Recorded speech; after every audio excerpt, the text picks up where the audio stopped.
I'm speaking with Dr. Cesare Barbieri, author of A Brief Introduction to the Search for Extraterrestrial Life, published CRC Press, and the paperback edition is coming out March 31st, 2021. Thank you for speaking with me.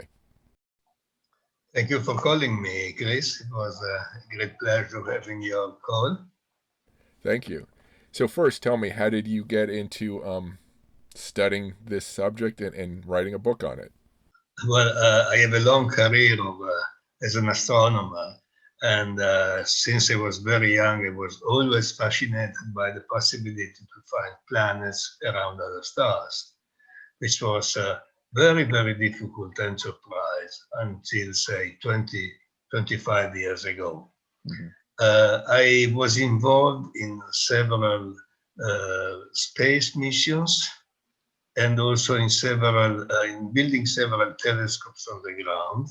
So I always did my best to have the best optical quality of the telescopes and instrumentation, because finding a planet around another star is very, very difficult from an optical point of view. So since I was a young student in Austin, Texas, I learned how to make a telescope. They were building a 2.7 meter telescope for NASA at the moment, a telescope which was really dedicated to the study of planets. So when I came back to Italy, I built a telescope in Asiago and then a telescope in the Canary Islands. I was involved in the Hubble Space Telescope in the early days, and so on and so on. And lately, I was involved in the Rosetta mission to a comet. It's a European mission to a comet, which was a very, very successful mission.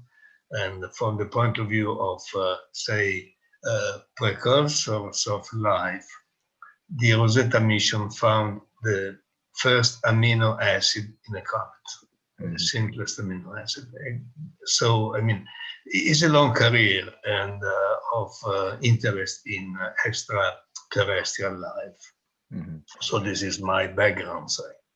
So how does, if in any way, how does sort of the optical parameters of a telescope looking for planets or any indicators of life, how does that differ from other types of telescopes? Let's see if I understand your question. With an optical telescope today, we can find the existence of another planet, of a planet around another star. Mm-hmm. We can measure its radius, say, its mass, its density, so we can understand if it is, say, a rocky planet or a gaseous planet, say, sort of Earth type or Jupiter type. Mm-hmm. This is now, I won't say easy, but relatively easy.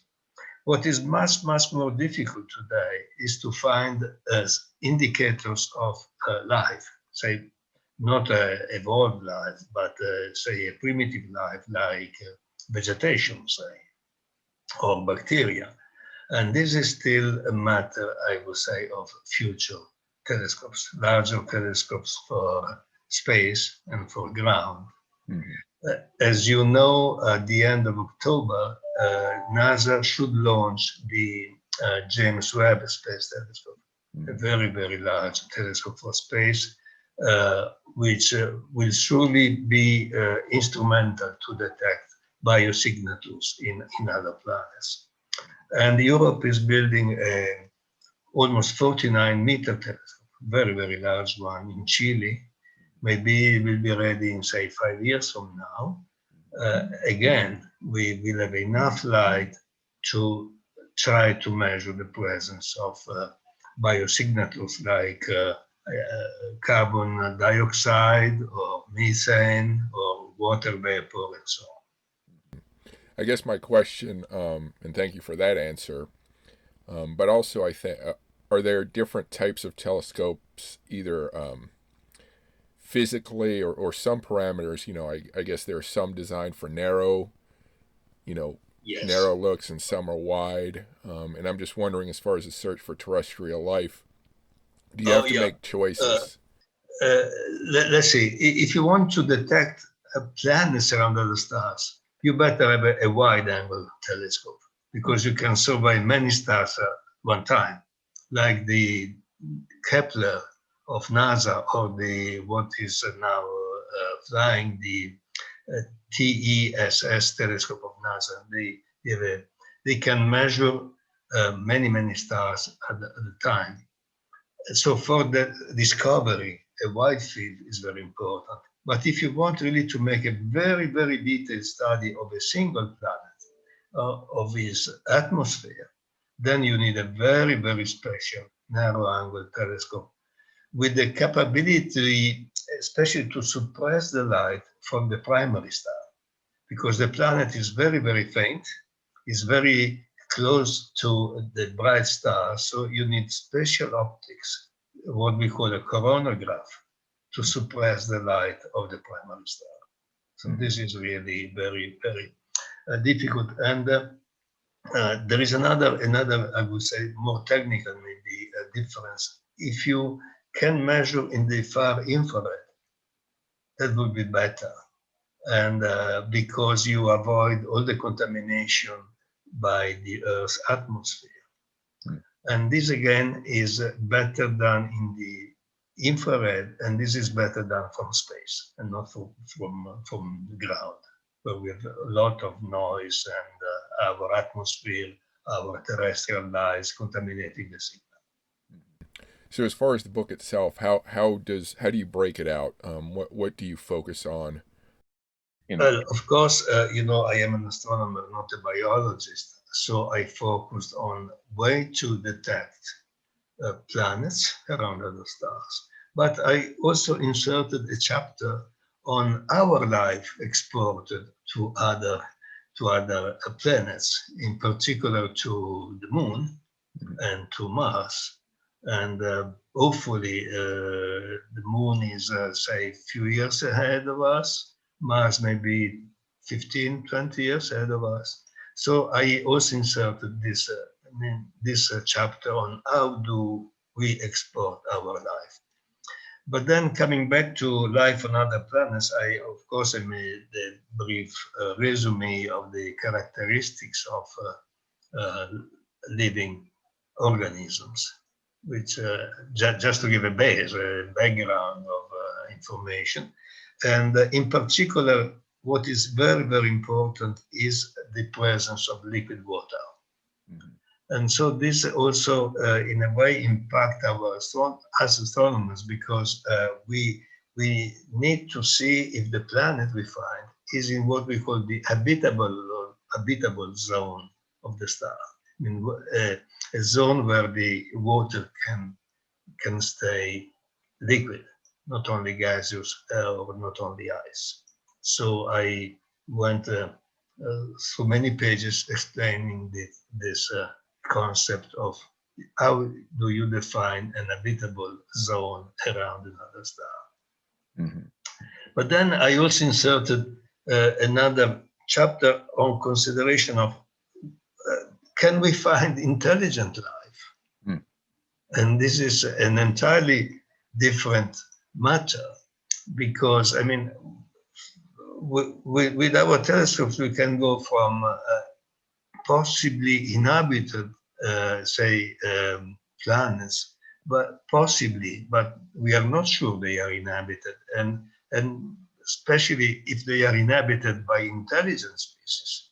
This is another very gigantic step we have to do, unless we are lucky. I mean, unless we find signals, and those signals are most likely to come not from optical telescopes, but from radio telescopes, because assume they have our own civilization, more or less, our own technology, the same technology we have here on ground.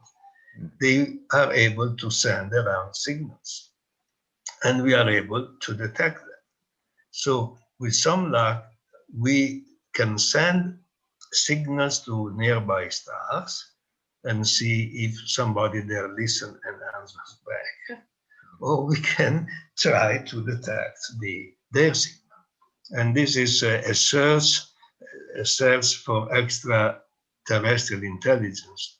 In your wording will be SETI, Mm-hmm. Search for extraterrestrial intelligence. This search is going on with radio waves since maybe 50, 60 years. Right. Mm-hmm. But unfortunately, no result until now. And again, this is a very difficult search. It's getting more and more difficult because we are contaminating our environment. There's a lot of broadcasting stations around, cellular phones, all that. And again, maybe if we can put a searching radio telescope on the far side of the moon, that would be much, much better for that purpose. But it will take a decade from now, maybe more. I'm speaking with Cesare Barbieri, author of A Brief Introduction to the Search for Extra-Terrestrial Life. You can find more information about the book on the CRC Press website. If you like this episode of Technology and Space so far, please tap the like button and space dock the subscribe button. If you want more interviews with space scientists, space historians, and technology experts, or to get daily space and science book suggestions, check out technologyandspace.com. If you want interviews with military historians or daily history book suggestions, check out warscholar.org and my podcast, Military History Inside Out. If you want interviews with writers and creative people, or daily book suggestions in sci-fi, fantasy, horror, film history, gaming, and more, check out fullcontactnerd.com and my podcast, Full Contact Nerd Interviews. All of my social media links are listed at the end of this episode. Now back to the video. What do you think about that object? Was it 2017? That strange object that came in, the comet, I guess. Oh, you see that comet? Okay. I forget how to pronounce it. It has sort of a Hawaiian name. Yeah, it's a Hawaiian diet. I don't know how to pronounce it in Hawaiian diet. It's Oumuamua, something like that, which is, say, the first messenger coming from far away. Because the orbit of that comet tells us that this comet did not originate inside our solar system, but is coming from outside. And we also know more or less where it's coming from. They have identified, say, 5 or 6 stars, nearby stars, and the comet seems to come from that region.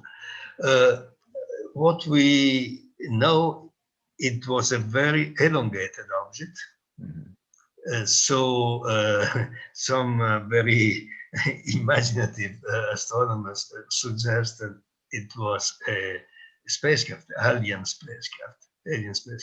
But they even tried to listen with the City Institute to radio transmissions from that object, but none, as far as I know, was found.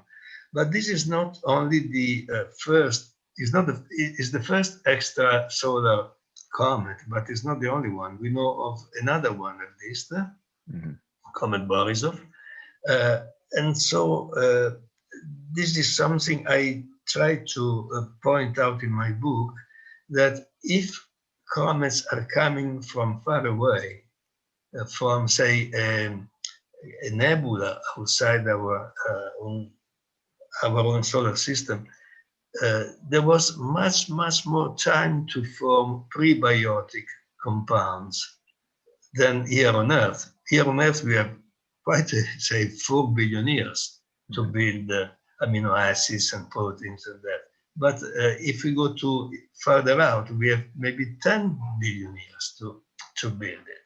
And so the idea that comets are bringing to us prebiotic compounds is reinforced by this finding, and it tells us that maybe we have to look more carefully for what is inside those nebulae.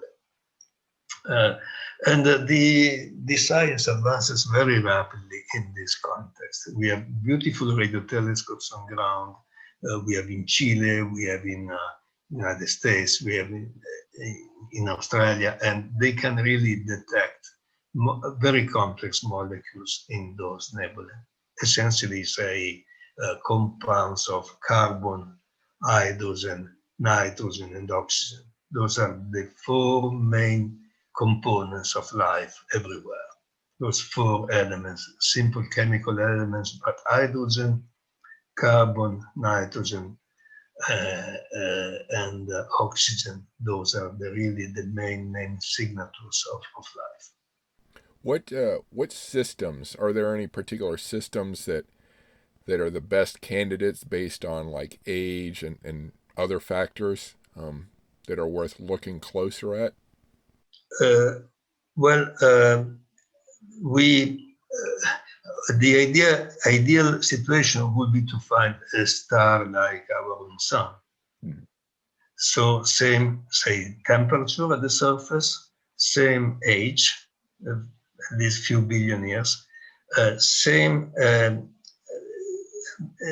Our sun is not such a common star as they say usually. Actually, is a very peculiar star. It has the right temperature, the right size. It's not a binary or a triple star like most of the other stars. Most of the other stars are much fainter than our sun. They are double or triple, and that. So we are looking for essentially planets around other stars and other solar type stars. And this would be a major enterprise because there are not so many of them. The planet takes a long time to orbit them, say 1 year or 2 years or 2 years. So it's a long search, but the candidates are coming. So I'm very optimistic that in a few years we have a good sample of solar type stars with planets around them. We can study in detail, and this is one thing. The other I was telling you is that we need to have much better information on the content of gaseous nebulae around us. And this is better done with microwaves. I mean, radio frequencies, millimeter waves, like in the beautiful European, American, is a multinational telescope named ALMA in Chile. ALMA is one of the best devices we have around to detect molecules in those diffuse nebulae and to see how really it was the matter inside those nebulae billions of years ago. And finally, in my book, I also have a chapter on what happened at the very beginning of the universe. Because as you know, we identified the origin of the expansion of the universe in what is called the Big Bang, almost 14 billion years ago. And this is the problem for life is that out of the Big Bang, we only had hydrogen, helium, and tiny quantities of lithium, beryllium, and barium, and nothing else. So how do you build the other elements you need for life? Mm-hmm. Carbon, oxygen, nitrogen, iron, calcium, and so on. There you need stars. And so I go some pages describing how stars contributed so powerfully to the birth of life. So you really need the basic ingredients, the basic atoms to build life. And this is possibly done only inside stars. And stars will release those components through explosions, what we call supernovae. Mm-hmm. They are explosions who will, say, distribute to other stars, other heavy elements, and so on and so on. So the process will build the actual composition, chemical composition of the universe we know now. Mm-hmm. And really, we need a lot of, say, not only hydrogen, carbon, nitrogen, oxygen, but for our body, we also need calcium, say, we need a little bit of iron, we need some other elements, and those are products only inside stars. If I can add a few very quick comments. Sure. There were some problems there because, for instance, it was not really understood how stars could build the very heaviest elements. Mm-hmm. Until, I mean, a partial answer came very, very recently with the discovery of gravitational waves. Maybe Which waves? Gravitational? Gravitational. Okay. They were discovered only a few years ago, and those are generated by fancy processes like two black holes getting together or two neutron stars coalition. And if you have two neutron stars, you have a lot of neutrons around, and those neutrons are what you need to build heavy elements. So today, but that was not known until, say, a couple of years ago, 3 years ago, you can build very heavy elements by this implosion of a couple of neutron stars.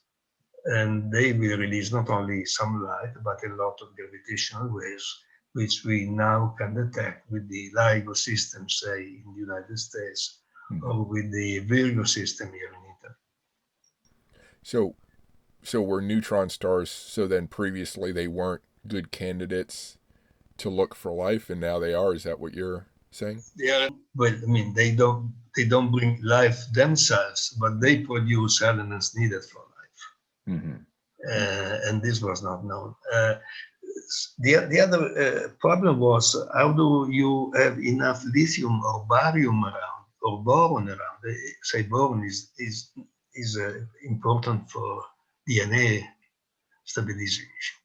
And to do that, you need another cosmic agent, which is not stars, but are the cosmic rays. They are very, very heavy particles, very energetic particles, and they are also needed to produce elements critical for life. So you see, life is a product of many cosmic processes going back to the birth of the universe and through, say, 13 billion years until we come to the first evidence of life on Earth approximately 4 billion years ago.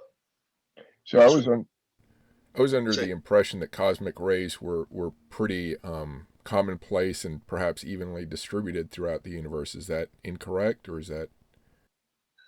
You were, sorry, could you repeat it? Cosmic rays, I thought they were pretty common throughout the universe and perhaps evenly distributed. Yes, but from my perspective, they are needed to, say, fission to make. When they impact a heavy nucleus, they will break this nucleus. It will become a lighter nucleus. This is why you can produce lithium or beryllium or boron everywhere in the universe. So yeah, you are correct. I mean, cosmic rays are a major component of the universe everywhere, every time. Mm-hmm.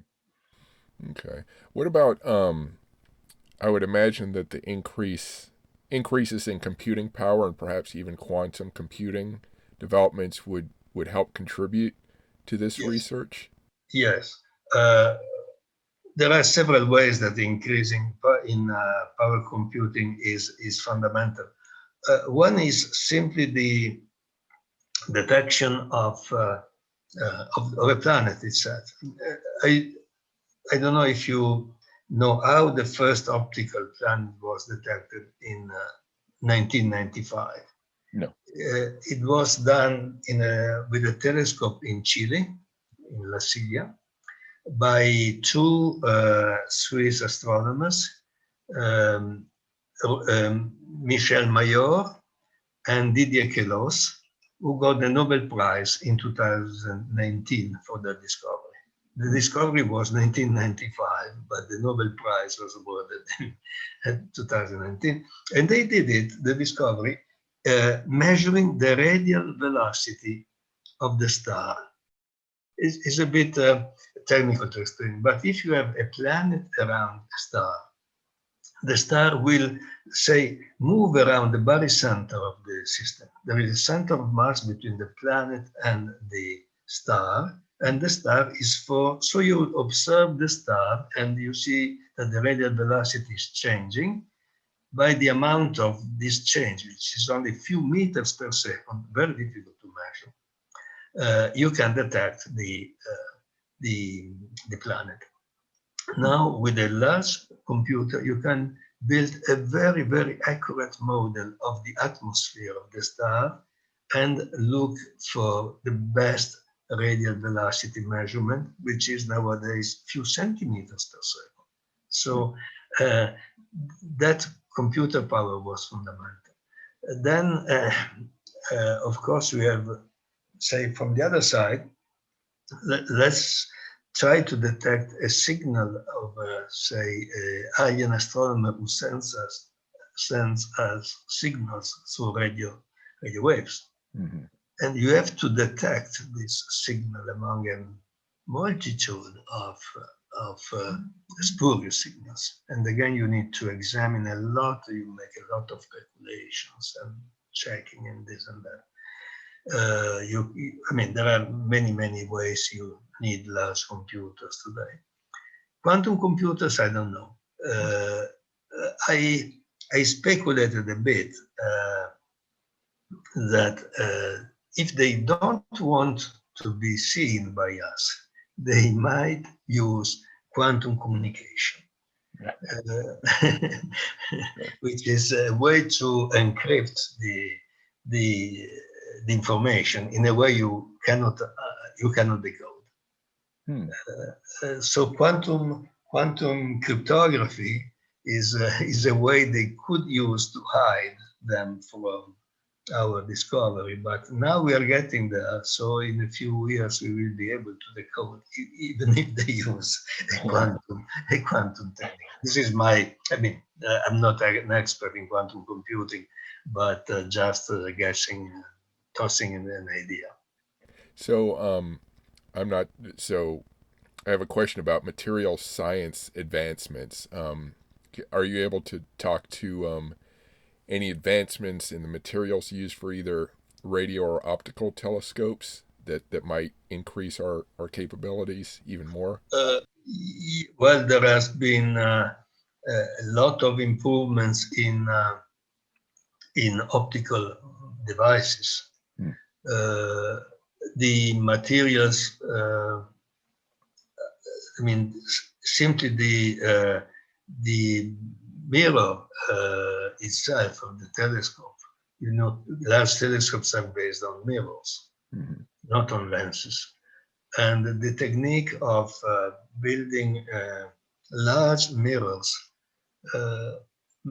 was largely invented here in Italy in 1935, 1940. Then it was essentially forgotten until the guys at the Keck telescope in Hawaii resurrected the idea. I mean, you can build a large telescope simply combining together smaller mirrors. This synthesizing of large apertures with smaller apertures is mandatory if you want to build telescopes larger than, say, 10 meters. You cannot move around a mirror larger than 10 meters. I mean, there are no ways to transport it. There is getting too large, too heavy, and that. So, if you can combine smaller telescopes, smaller mirrors, this technique is the one used, which will be used, for instance, for the 40 meters European telescope in Chile. It will be composed by 900 smaller mirrors. They have to be aligned with extreme precision together to define a good surface. And this can be done today with lasers and other electronic devices. So this technique was used very successfully at Keck Observatory in Hawaii, and now is common in other telescopes. And for the James Webb Space Telescope in space, again, you cannot build a 6.5 meter telescope and launch it on existing rockets. You have to build a foldable mirror, and which will be open when in orbit. So this was a major advance.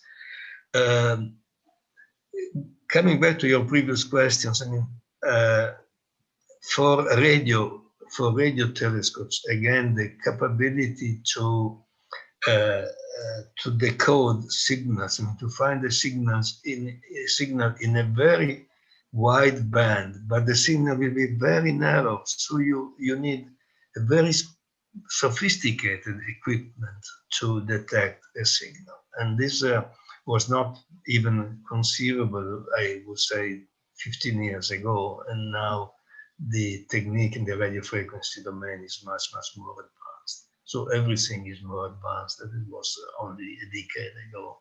And I imagine that the future will be equally bright.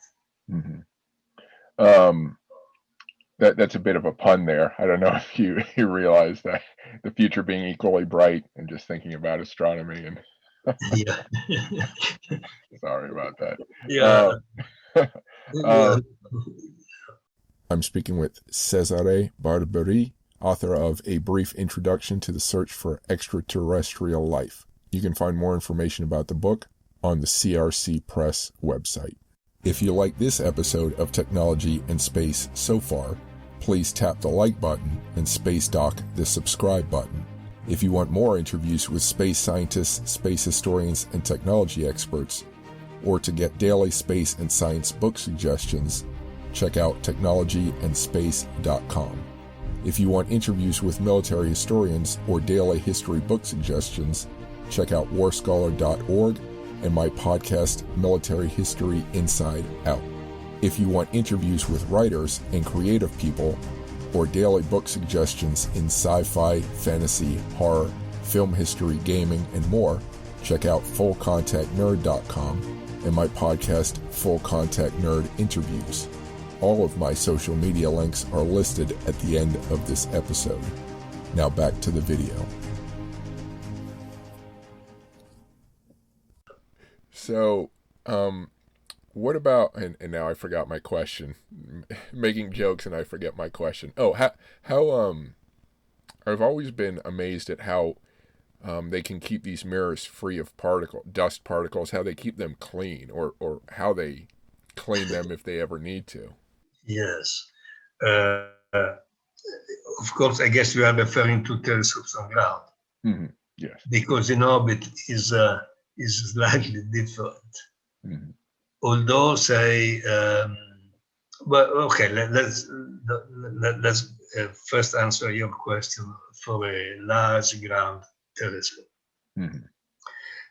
It depends on where the telescope is. Take, for instance, our telescopes in Italy, in Asiago. We have the largest Italian telescopes in our observatory. Asiago was a very nice village on the mountain until 30 years ago. And then the population increased terribly due to tourism. And so that means you have smoke in the air, you have fumes, particles, and so we have to clean the mirror much, much more often. And so we have to wash the mirror, dry it, put it back again. Is not easy. There are ways of not using water, but say carbon dioxide to clean the surface of the mirror. But it has to be clean. The situation is different, say, where we have our national telescope in the Canaries. We are high on the mountain in the Canary Islands, and the problem there is the dust, the sand flying in the air coming from the Sahara Desert. And those are not fumes or smokes. They are really particles, dust particles, and they they don't stick so much. They are not oily like the particles we have in Asiago, but you have to clean again the mirror. And so there are ways of doing it, say with carbon dioxide, simply washing with this very mild solution or detergent solution. And then when you have cleaned perfectly the mirror, then you have to put a new surface on the mirror itself. You know, the mirror is, say, glass, so it's transparent. How can you make it reflective? The technique is to put the mirror in a vacuum tank, make a good vacuum, very good vacuum, say 10 to the minus 6, 1 millionth of the normal atmosphere. And then you fire some aluminum. You deposit a very, very thin film of aluminum under vacuum on the surface of the mirror. And so the mirror becomes very reflective, and it stays reflective for, say, 1 or 2 or 3 years, according to the conditions of your observatory. For the James Webb Space Telescope, they go in space.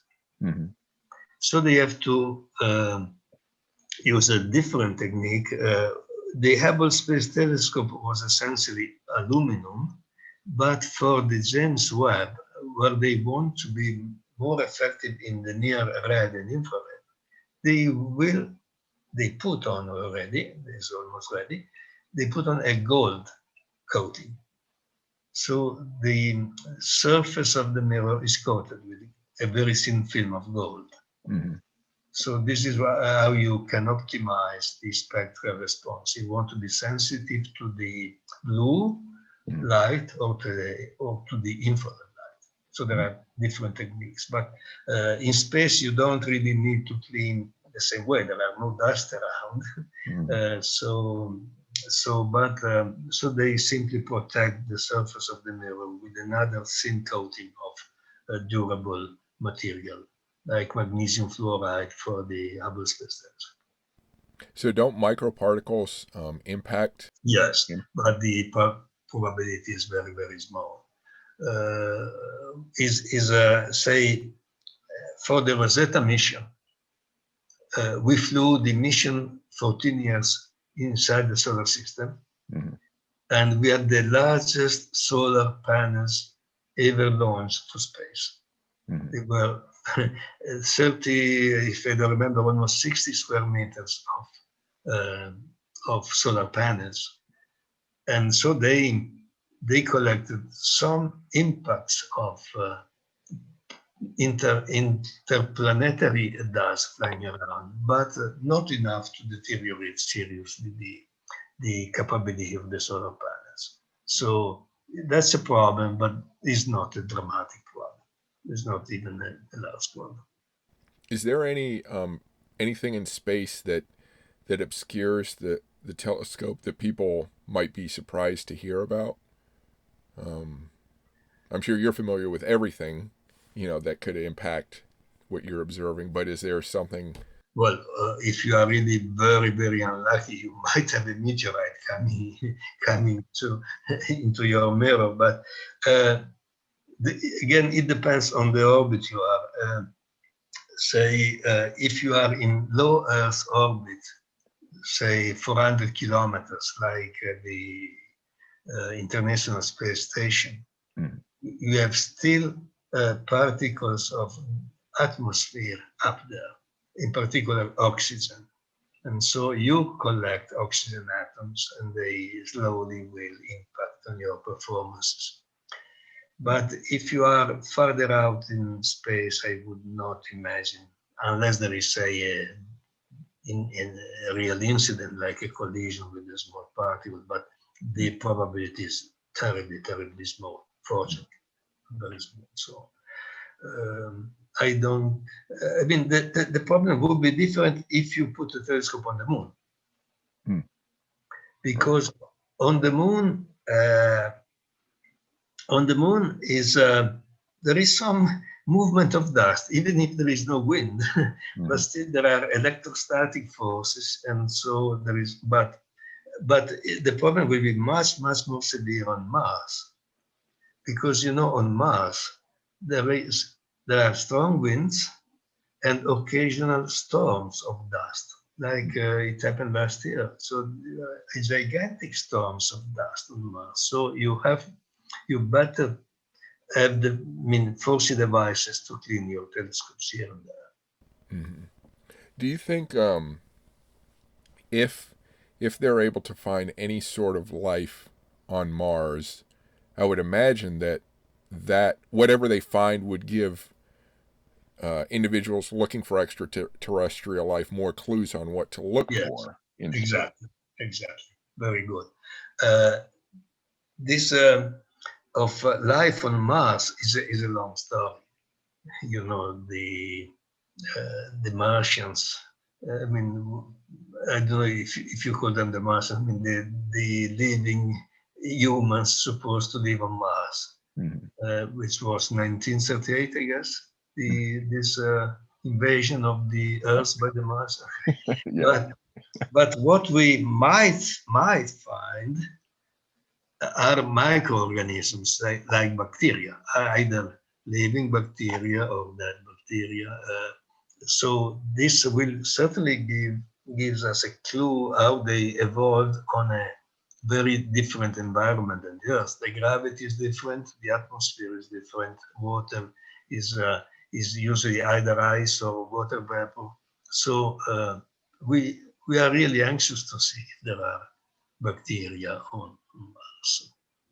And every every year, I would say now we have much better models of extraterrestrial life. Biologists are working very hard, chemists are working very hard. So we are refining our detection capabilities, just looking the atmosphere of the planets. Now, if there are living beings there, intelligent beings, that's another story. Mhm. They might be different from us. I, I, I guess they cannot be that much different, because the life has also physical limitations. I mean, you cannot be too small or too large, and this and that. So I would hope that they have our own, maybe, I mean, more or less our own brain, our own way of communicating. Mhm. And so that would be a major discovery, but who knows? Uh, there is a point I could, if I can, I could not touch in my book because the limitation of pages. I mean, it was a booklet in a series of focus book by CRC, so I could not use more pages. Mhm. But there is an aspect I was particularly keen to.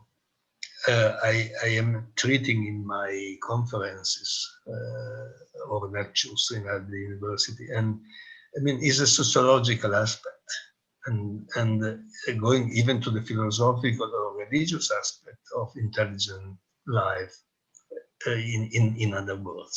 Mhm. So that's a subject I could not touch in the book.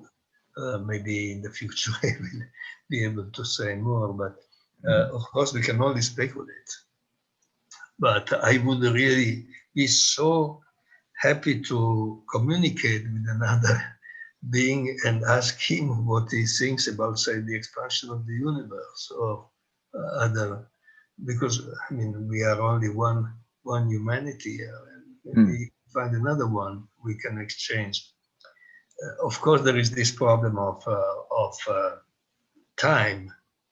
Mhm. The closest planets we have, it will take, say, 4 years, 8 years to get an answer, but they are not really.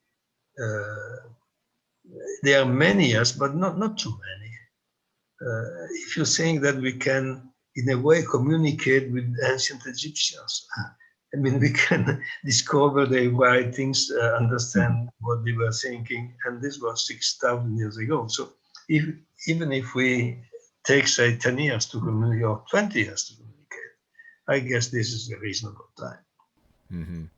And I'm sure people would develop methods in which to exchange information Yes. quicker, processes. I mean, even with common binary system like exchanging bits and bytes, we could surely communicate. But there are more sophisticated devices. Mm-hmm. What about I recall reading a story. I forget, maybe it's a few months, and wild speculation. I guess they had detected a star that showed, or something was detected that suggested that there was a possibility of this system using a Dyson system. It's where life uses the whole star as an energy source for their civilization. Yes. Freeman Dyson, you are referring to this excellent physicist, Freeman Dyson, I would say, who is a very imaginative guy, really fantastic guy, and you can imagine of a super civilization who can use the energy coming from the whole star to build a huge compound around the star, and if this comes into your view, the star will dim a bit, but those are very, very good speculations. I would say they will push your imagination and maybe even your physics to reach a new frontier. But at the moment, they are really very, very interesting speculations. But there are other phenomena in the sky, natural phenomena. Can you? I don't know. You are too young to remember when the first pulsar was discovered in the United Kingdom, in England, in 1965. You were not born at the time. Not yet. No. The pulsar sends out a regular signal, say one every say 10 milliseconds, 20 milliseconds, a very regular signal. And so at the beginning they thought it was an intelligence signal. They even named them the little green man. But then it was a natural phenomena, the phenomenon of pulsar, which is connected to the neutron stars we were talking previously. And so there are so many natural phenomena that we have yet to discover. And so that was only 60 years ago, and nobody could really understand it until, say, a few years later. But at the beginning, they suspected they were a little green man who sent out this signal. So what are the current, let's say the current astronomical mysteries in 2021 that astronomers are really keyed in on for whatever reason? Oh, there are many mysteries. What is more, say, widespread known, better known, there are two those mysteries of great cosmological significance. One is the dark matter. Dark matter is, we know that there is more matter in many galaxies than we can detect, we can make a reason of. We know there is this mass, this matter, but what is it? We don't know. So this is a large fraction of the universe we don't know. The other is the dark energy. Apparently the universe is expanding in the last, say, few billion years at a rate which is larger than expected. And so there is a sort of negative energy which we don't know. Two major components of the universe. Some cosmologists would tell you that we only know 5% of the content of the universe. The rest is unknown. Mostly dark energy and dark matter. Those are really two major question marks in our knowledge. But even more, I mean, there are other simpler processes we really don't know. How say the hydrocarbon, I mean the molecules we detect in the gaseous nebula, how did they form? And coming back to my book, Mm-hmm. We still don't know how from amino acids and proteins, and you can make the step to living organism. Mm-hmm. This is another major unknown. And although there were experiments, ideas dating back to a century ago, Mm-hmm.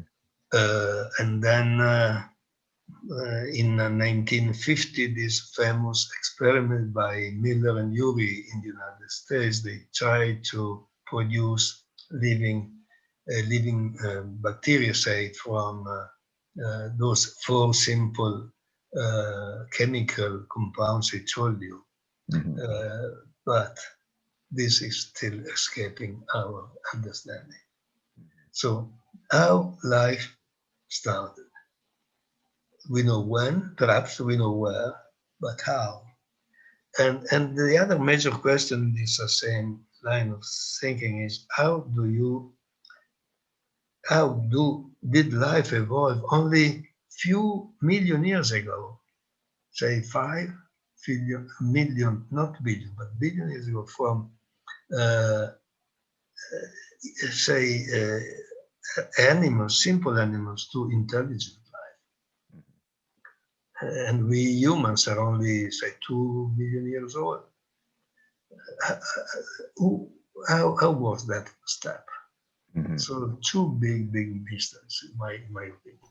Mm-hmm. You mentioned dark energy and dark matter. I always thought they were the same, like people just use the term interchangeably. Is that? No. They are two separate things. Mm-hmm. The dark energy is seen in the expansion of the universe, how the universe expands with time. Dark matter is seen in, say, galaxies, how the galaxies rotate is telling you that the rotation is due to matter that you don't see. Mm-hmm. So they're on two very different scales. Mm-hmm. So they're not the same thing. They are dark, but different. Okay. And you mentioned before, I forgot a question I was going to ask. You mentioned radial velocities of meters per second and then centimeters per second. Yeah. What does the difference indicate? What's the importance of those? Okay. The lighter is the planet, the smaller will be the radial velocity. Mm-hmm. Because, say, think of, our sun circling around the center of mass between the sun and Jupiter. Mm-hmm. The velocity of our sun will be about 12 meters per second. Mm-hmm. What was the name of that guy who runs the 100 meter in 10 seconds? Bolt? Usain Bolt? Bolt, yeah. Yeah. So he runs 10 meters per second, okay? So take now the mass of Jupiter and divide it by 10. Mm-hmm. The velocity will be 1 meter per second. Mm-hmm. So if we can measure 1 meter per second, we can detect a planet 10 times lighter than Jupiter. Yeah. And if we go to 1 centimeter, we can detect one planet 1,000 times lighter than Jupiter. So you see, this is crucial how well you can measure the radial velocity to detect a planet with that particular method. It's not the only one. Say the NASA Kepler telescope I was mentioning before. Mm-hmm. He did the discovery through a different method, which is when a planet comes in your way between you and the star will dim a very, very little amount of luminosity, say 1/1000, but for a few hours, and then it will repeat when the planet comes back. So you can detect you can discover this planet with this other method, which we call the transit method. So radial velocity and transit are the two methods you can use. Hmm. And I also remembered another question I was going to ask, talking about the mirrors or on Earth, the telescopes on Earth, the mirrors in vacuums. With a vacuum that strong, I would imagine you have to seal it pretty well so that it doesn't suck material in, from outside if it has that strong vacuum. Sorry, you put the mirror in vacuum when you luminize it, but not when you use it. Oh, when you create it or build it. No, when you have to put the aluminum coating on the mirror, then you have to put it in vacuum. But in normal operation, the mirror is in air. Ah, I see. Sorry, maybe I confuse your ideas. You have to put on ground. You have to put the mirror on the vacuum only when you put a coating, and this is done occasionally every year or 2 years. In space, of course, you are in vacuum, right, because there is almost vacuum around you. So, but on ground, unless there are very, very special reasons, but you don't put a telescope in vacuum. It's difficult, it is not needed, unless you have a very, very special requirement, but this is not common to astronomy. Oh, okay. I thought it was housed in some kind of vacuum chamber. No. It's only the mirror is put in vacuum when you have to put this reflecting coating on the mirror. Okay. But not in normal operations. Sorry about that. Okay. So I imagine this book is basically it's your thoughts and experience. But did you have to do any extra research to complete this book on extra? Oh yes, I had to go through many books in chemistry and in biology, of course, which was not my specific. And I hope I didn't make too many mistakes. But of course, as I wrote in the book, this is my way as an astronomer to approach the problem of life in the universe, but I had also to give some basic ideas in chemistry, especially, and biology. Mm-hmm. What did you find that most surprised you as you did your research for this? Well, the first, the first great surprise was when the number of planets grew so quickly. In 1995, we knew one extrasolar planet. Now we know 5,000 of them, more or less. So it's a terribly rapid increase in the number of planets we know. And it tells us that the process of forming planets must be common, must be spread everywhere. So that was a big surprise. Then the other thing at least I consider from my astronomical point of view very important is how special is the Earth. The Earth is special for many reasons, and one being the importance of the moon for life. Without the moon, our climate will not stay stable for billions of years as it does. Take for instance Mars. Mars has no large moon around it. Mars has only two very little moons. Those moons do not contribute anything to the daily rotation of Mars.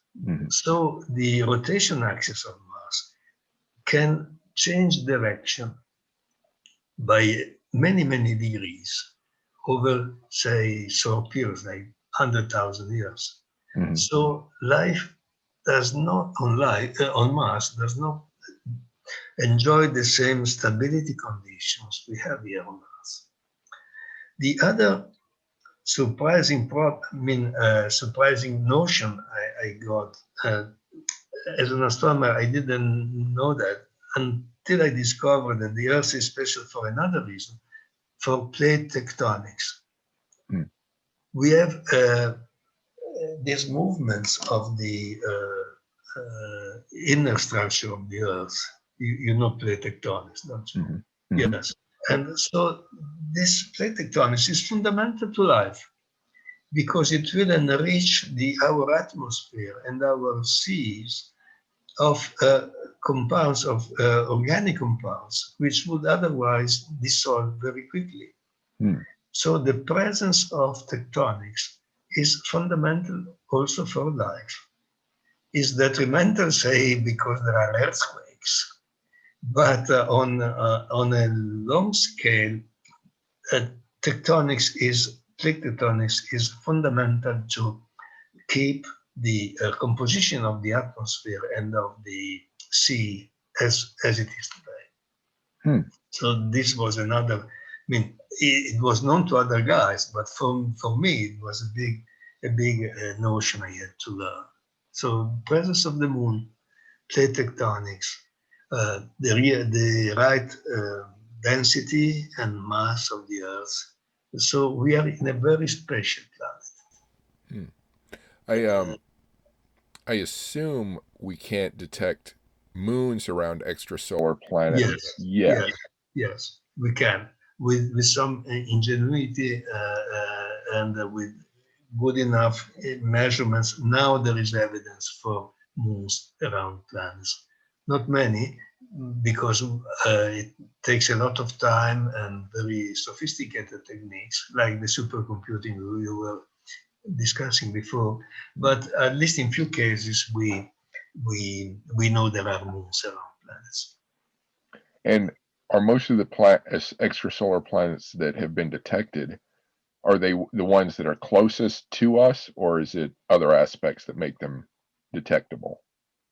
Oh no, usually they are on stars reasonably close to us.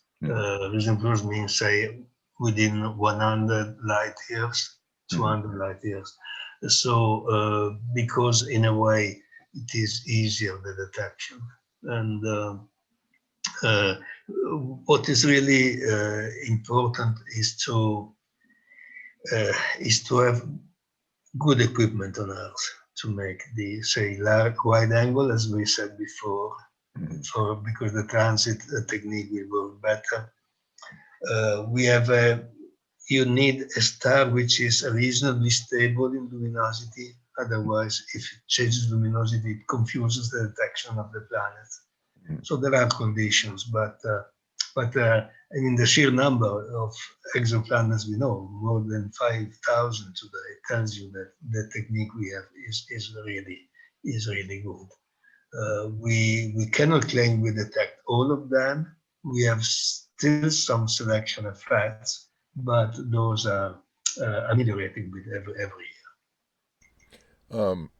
So forgive what might seem to be a very basic and simple question, but can you use both radio telescopes and optical telescopes to find different information on the same system and combine those for a better understanding? Yes. In particular, I guess then in a few years we will be able to combine radio telescopes to study the atmosphere of the planet, say the presence of methane, which would be or other molecules which are better seen in radio waves than in optical radiation.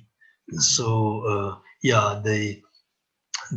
all the instruments, even X-ray telescopes are useful, or so all sorts of telescopes are useful to detect information about exoplanets. So really, we have a very good complement of astronomy. Say, what is now today the way of telling what you are, the concept you are expressing, is what we call the multi-wavelength astronomy.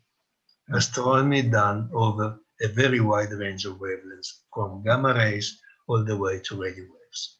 So the power of multi-wavelength astronomy is really fundamental because we can combine information overall the electromagnetic spectrum.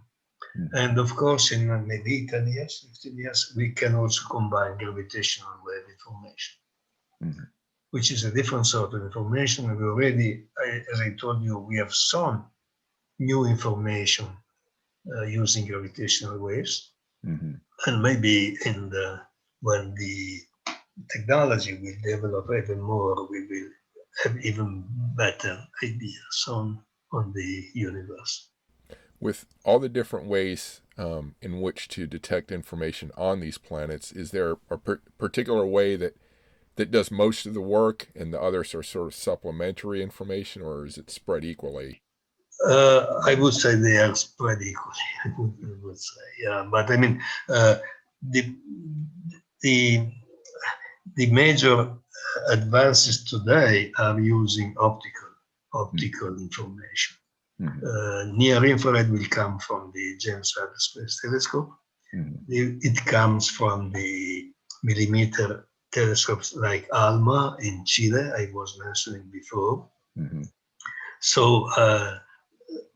So, I mean, you cannot say I am better than the other guy. We are all equally good. So, in your business, in your studies, are there any obstacles that could easily be addressed, say at the political level, at the educational level, at financing, any big problems that could be solved quickly or easily? Those problems cannot be solved quickly, I would say. There is, I mean, in my long experience, big problems take time to solve. Political problems are unpredictable. You really don't know what will happen tomorrow between Russia and China and America and Europe. For instance, this idea of a Russian-Chinese outpost on the moon is very recent, say a few weeks ago. The other unpredictable thing is how will private companies act on space? Will private companies go really to colonize the moon and Mars? And if they do, one can see large dangers for science because they couldn't care less about how the universe evolved. They simply want to go there to make money. I am a bit rough on purpose, but of course, commercial interests are not always the same interest of science, and so there is a political need to combine forces among nations to set boundaries to what can be done by a particular company or a particular nation, say on the moon. Can we raise walls on the moon or put fences there? Is this piece of Mars my property or your property? Those are very serious political questions which are not solved yet. There are no international laws enforcing regulation. Educational, you are touching a very important aspect of my career, of course, because I was a university professor for 50 years.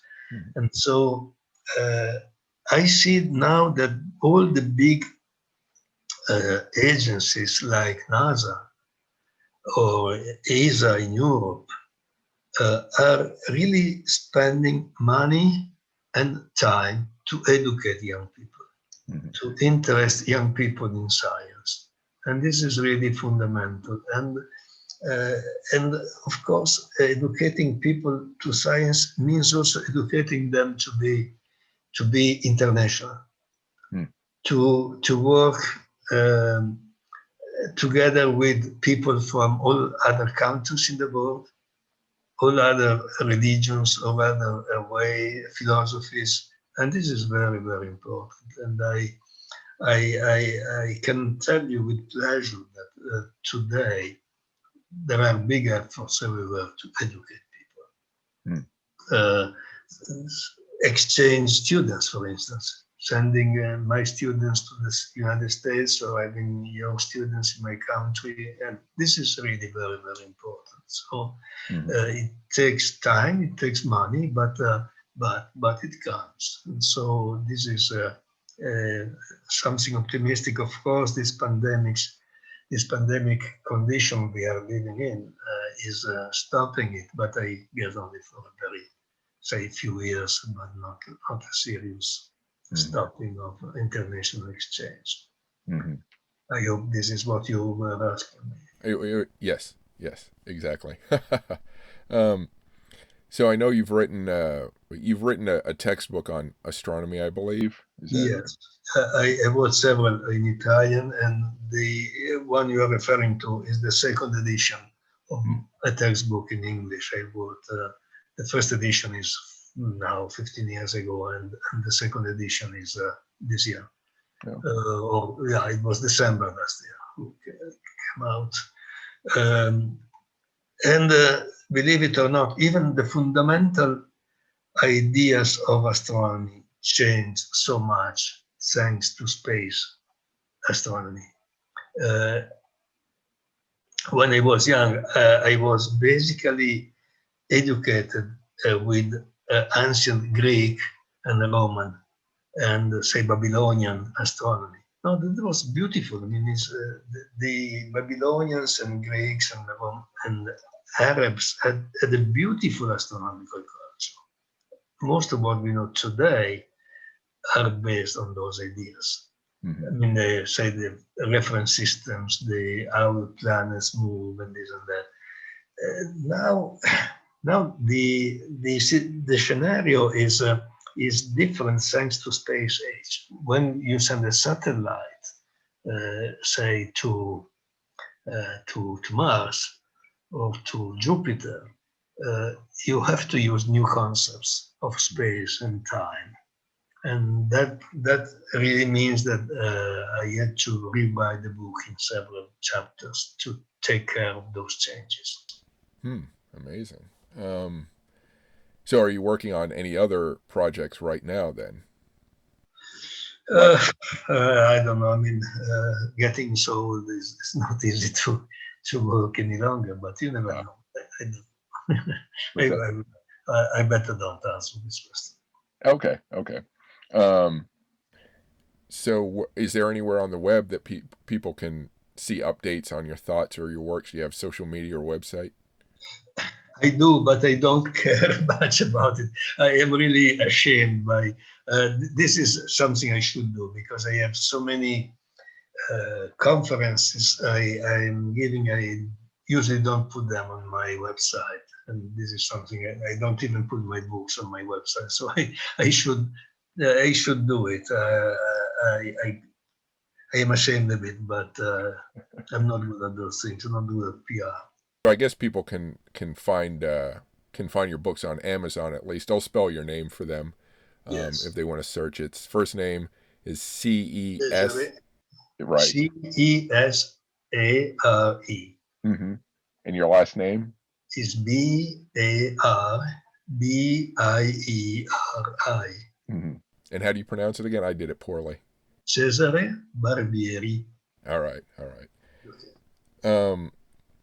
All right, so that's all the questions I have. Do you have any parting thoughts or words? No, well, thank you for the time you spent with me. I hope I answered your questions as well as I could. So thank you very much for speaking with me. In the next episode, I speak with Eric Berger, who's written about the early years of SpaceX. Space-Dock the subscribe button to catch that episode. Thank you for watching this video version of Technology in Space. If you like the episode, please subscribe and hit the like button. If you'd like more books and information on space history or the science, technology, and business of space, check out my YouTube channel, Spacewalks Money Talks, my podcast, Technology in Space, and my website, technologyinspace.com. If you're looking for military history and general history, including true crime, please check out my YouTube channel, War Scholar, my podcast, Military History Inside Out, and my webpage, warscholar.org or militaryhistorypodcast.com. If you're looking for fiction, including sci-fi, horror, fantasy, mysteries, thrillers, film history, gaming, and more, please check out my YouTube channel, Chris Alvarez Full Contact Nerd, my podcast, Full Contact Nerd Interviews, and my webpage, chrisalvarez.com or fullcontactnerd.com. Thank you for watching.